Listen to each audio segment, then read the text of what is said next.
Bon, je pensais pas devoir refaire une vidéo de ce type aussi rapidement. Et j'allais dire une fois n'est pas coutume, mais 2 fois n'est pas coutume. J'espère ne pas avoir à refaire ça.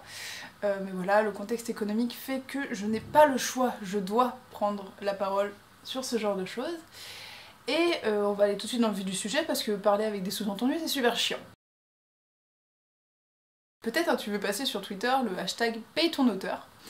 Et en fait ce hashtag c'est un symptôme d'un énorme ras-le-bol de la part des auteurs et des autrices. Et pour t'expliquer la genèse de tout ça, parce que il faut t'expliquer tout le découlement de comment on est arrivé à hurler sur Twitter, eh bien il faut que je remonte un peu dans l'histoire. Tu connais très certainement le salon du livre Paris, ou aussi dit Livre Paris tout court.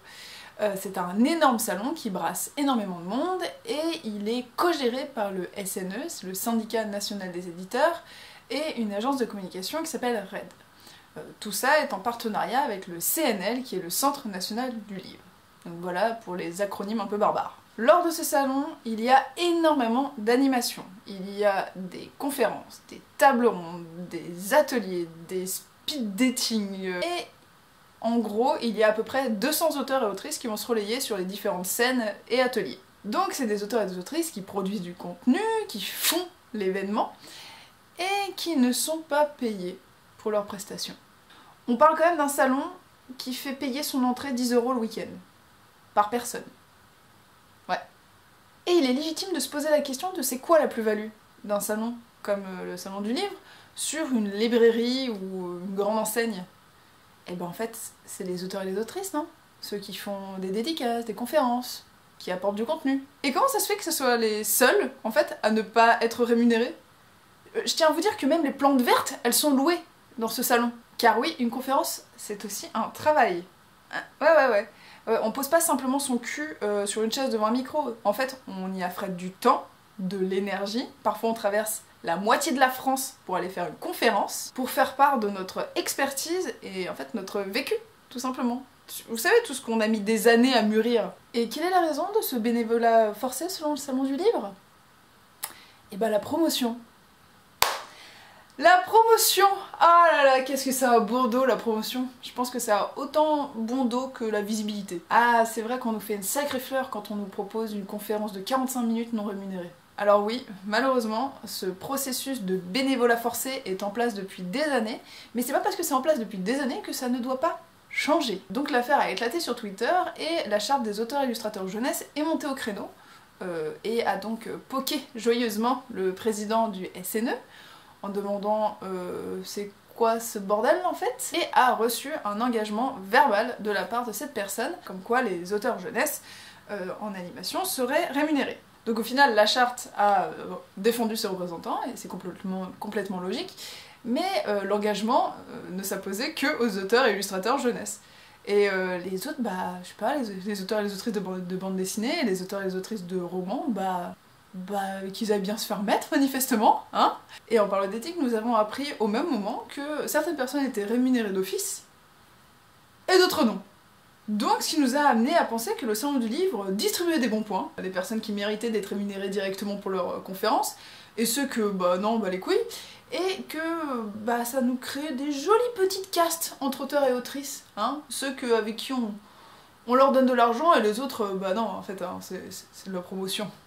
Alors entre-temps, le salon du livre a publié un communiqué où il disait qu'il s'engageait à rémunérer les auteurs et les autrices jeunesse pour leurs ateliers et autres formes artistiques.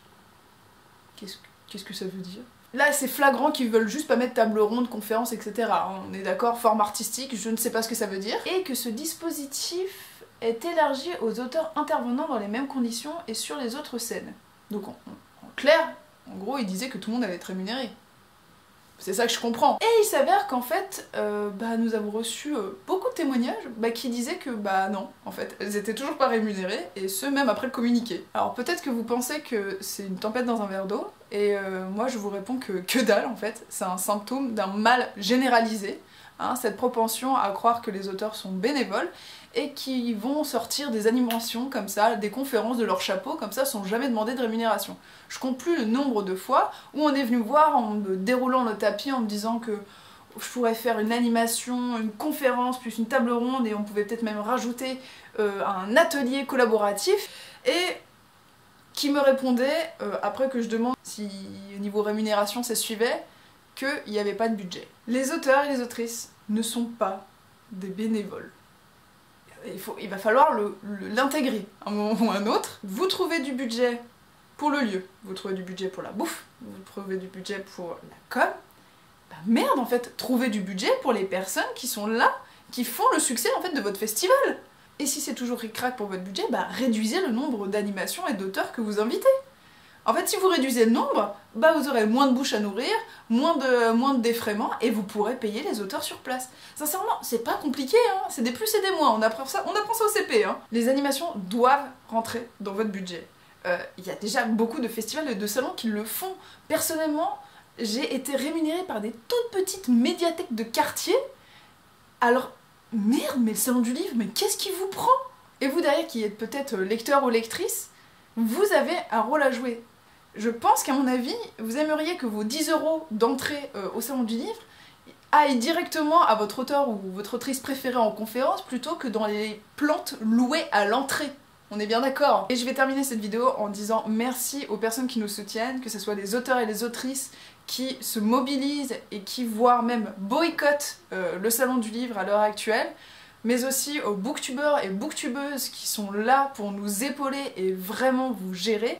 Et vous, lecteurs et lectrices, qui avez manifesté votre mécontentement de quelque manière, que ce soit par le boycott et ou le partage du hashtag. Et donc aidez-nous à faire du bruit parce que vraiment, ça commence à faire chier.